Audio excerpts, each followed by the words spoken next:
Terror neighbors make our lives hell. Returned the favor by getting them raided. As we found out that we'd be expecting not one but 2 kids. We knew we had to move to a real house with more space. At the time we were still living in a 1-bedroom studio, one up from the ground floor, with its only entrance being a metal fire escape. Stairs. Not ideal for a pregnant woman, let alone to live with 2 small babies. So, we found a privately leased house that was newly renovated and had all the room and a large garden we were looking for. Signed the lease and immediately collected the keys. As the owner drove off, the woman next door comes up to me, immediately demanding we not make noise before noon as her BF works nights and sleeps in, and a whole bunch of other do's and don'ts. So right off the bat knew trouble incoming. As the house was fully renovated and not much had to be done, we were like, don't poke the bear. We'll do the things that make noise after noon. We moved in after 2 weeks and the whole street was warm and welcoming. My wife was almost due giving birth to my twin daughters and some offer help with anything we needed. Real kind people. They also told us about our neighbors. Nobody liked them. He was a big bully and got into arguments with everybody. Also were known as radio pirates, as in illegal broadcasting on radio with all Dutch bangers. This music is just terror on your ears and possibly used on terrorists on black sites, which went alongside them partying Thursday to Sunday till 5 in the morning.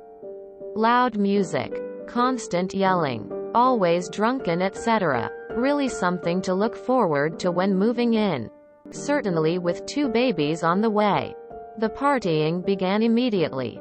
Full blast, real classy for someone demanding to be quiet when douchebag needs his beauty sleep. Then one day my Phil came to put new grass in. He has his trailer parked at the back of our houses, which is public space. Not according to him though.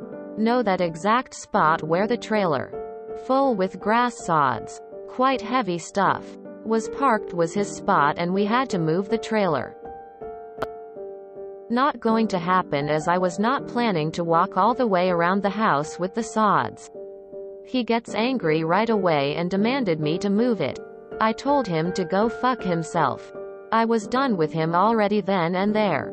I'm also a ginger, so besides having no soul, I do have a temper which is always in check until you provoke me repeatedly. Anyone who knows me will tell you that you really had to make an effort for that to happen. We went on working and end of day comes when my Phil wants to leave. Hooks up the trailer and bam, there was douchebag telling him off, yelling it's his spot and he better does not do this again or else. Mess with me all you want. I can handle it. But what you don't do is threaten my family. I ran outside and told him in no uncertain terms to back off or he'll be the sorry one. Total bluff on my side. Yes, I have that temper, but I'm not impressively built and have no hidden fighting skills. I do fight dirty. He backs off. Phil leaves and I go inside, where I find my wife crying. She got scared of him maybe doing something to her father and or me, and this is something we don't need right now. Combined with hormones from being pregnant, and you can paint that picture. So I'm even more pissed, but had to promise not to act on anything. I won't, dear. Not yet anyway. Time went on without any real incident, and then came the time my wife goes into labor. Didn't go smooth and ended up having to deliver with C-section. Or whatever it's called. Because daughter 2 was almost strangled by the umbilical cord. We had to stay 3 nights. Excruciating nights due to a lot of things. Finally we get to go home. Family had put a giant sign in our front yard welcoming the babies. The sign was already up for a few days prior to coming home, so our friendly neighbors definitely knew about it. But did they give a flying fuck? No, they did not. From the first night on they started to party and broadblasted their terror music. They started at noon and continued to until 5 or 6 in the morning. Classy. They also kept going for days. So it wasn't just Thursday to Sunday. It was all week long and the next. So we were broken. Hardly slept. One of our daughters suffered from heavy cramps combined with all the noise and her parents at the end of their wits, so she cried a lot. And then I just had it. I researched some things on radio pirates, the laws and regulations, and on his large 5 MTR plus antenna in his backyard, which was illegal in itself. But he used it to illegally broadcast on radio, which meant he had a lot of equipment to do so, which was even more illegal and can even get you jailed. But at the very least they could seize it all and fine him big time. In the 10 to 45K area. Now, I did not immediately turn him in, but instead we're looking for another house to lease first, this because I figured it wouldn't sit well with him and having a wife and 2 babies in the house alone during the day, because I had to go to work. I hear you guys thinking, why not involve the police? Well, they are utterly useless in cases like this. We called once, and what they did disturbs me to this day. They rang at their doorbell and immediately started off by saying we called them about noise complaints. Yes. You read that right. No protection or whatsoever. Just blatantly told them we were the reason they're there. Told them to keep it down, and that was it. They didn't even follow up with us or anything. As you can guess, douchebag now was even more pissed and told me the next day, or yelled over the fence that separates our backyards, that I really should not do that again. A threat yet again, of which I told the police. I didn't report it the first time, as I chalked that up to alpha male and heat of the moment. But without witnesses to corroborate, nothing could be done yet again. Some days later I walked out the front door and he just stepped out of his car. Came up to me demanding I cut back some of our ivy that grew on our side of the fence because it tangled in with his big-ass antenna. He would be gone for some hours and I could come into his garden to cut back the ivy that grew through on their side. And then a light bulb went on above my head. I told him politely that I would do that immediately. Why?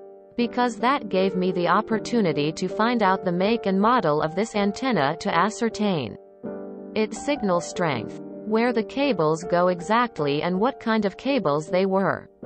Again, to know the signal strength it handled.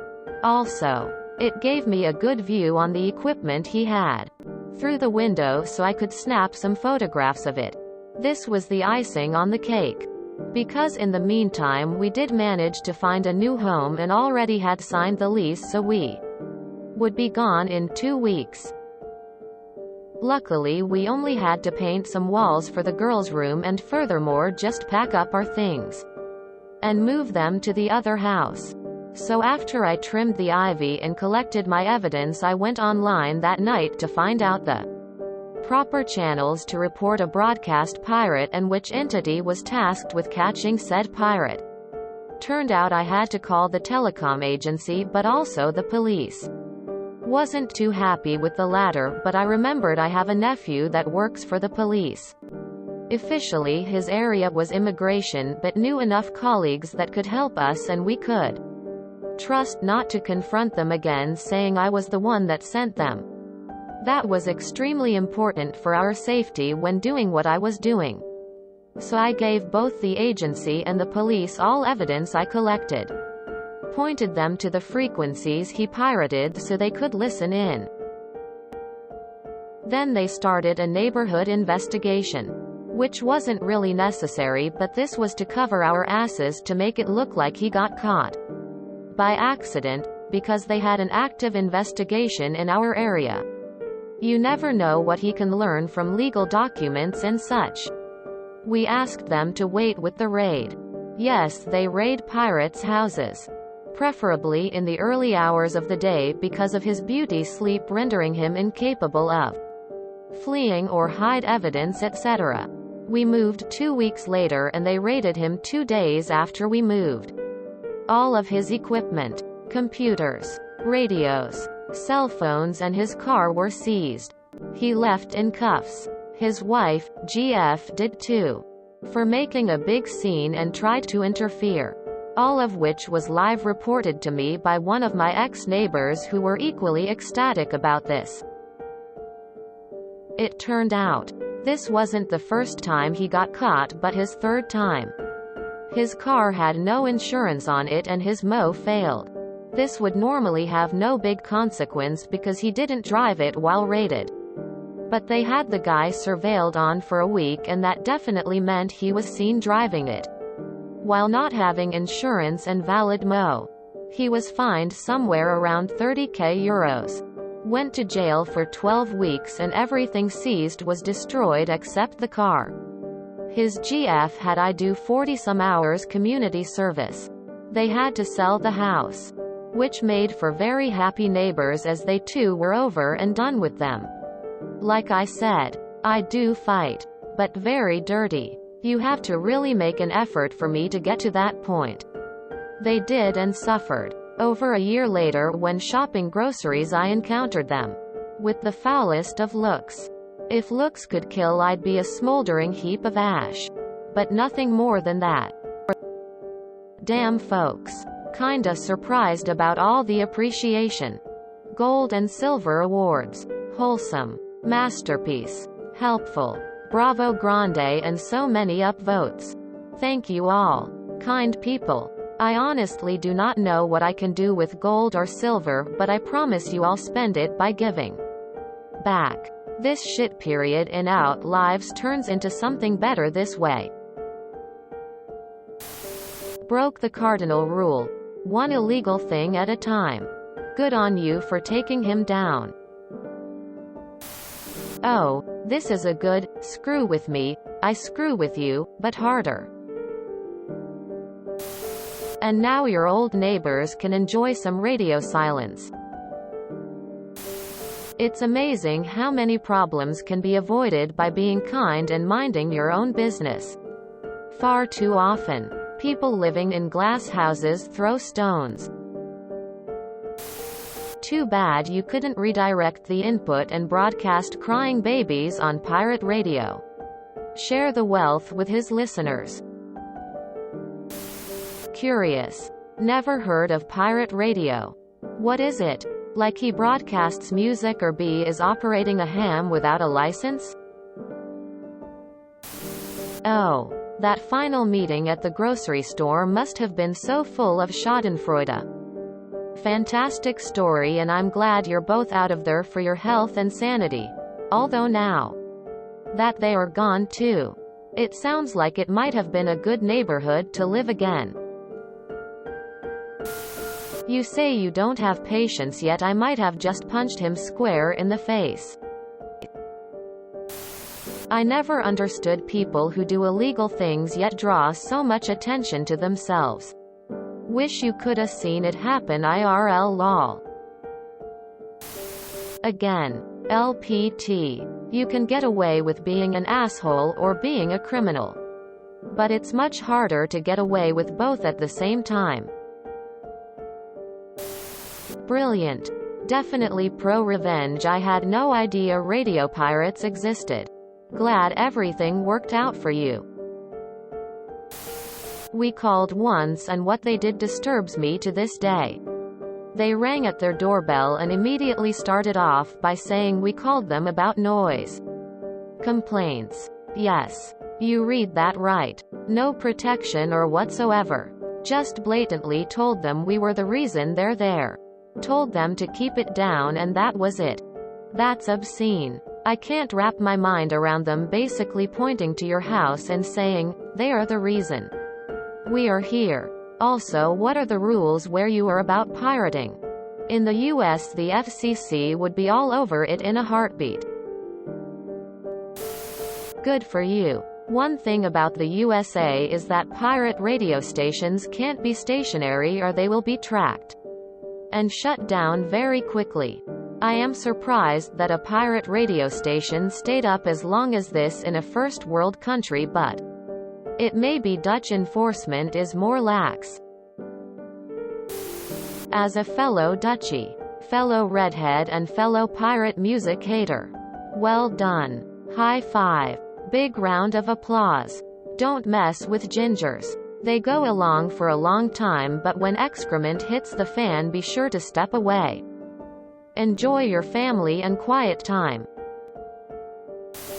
Well done. Some quality revenge. When I saw the title, I was concerned it was a SWA ting incident. This is so much better. Good on you for helping out your other neighbors even though you were moving away from them. Cheers. I enjoyed reading that. Illegal life tip. If you have access to the X-mitting cable, you can push a needle into the coax. Break it off even with the cable. Depending on the setup, the next transmission will reflect back into the X-mitter and fry it. Used to be a very popular thing to do in the USA back when CB was big. Neighbors would install illegal boosters that played hell with television reception. Sure. The amount of serotonin I just got from reading your post probably means I need therapy, but congratulations to you. What a beautifully executed revenge. This made me happy. Fuck that guy. Glad you got your family out of there. You didn't fight dirty. He just shouldn't have done illegal stuff. If you enjoyed this video, please check out our playlists full of similar content. Epicaricast is like doom scrolling for your ears. Please like, share, and subscribe.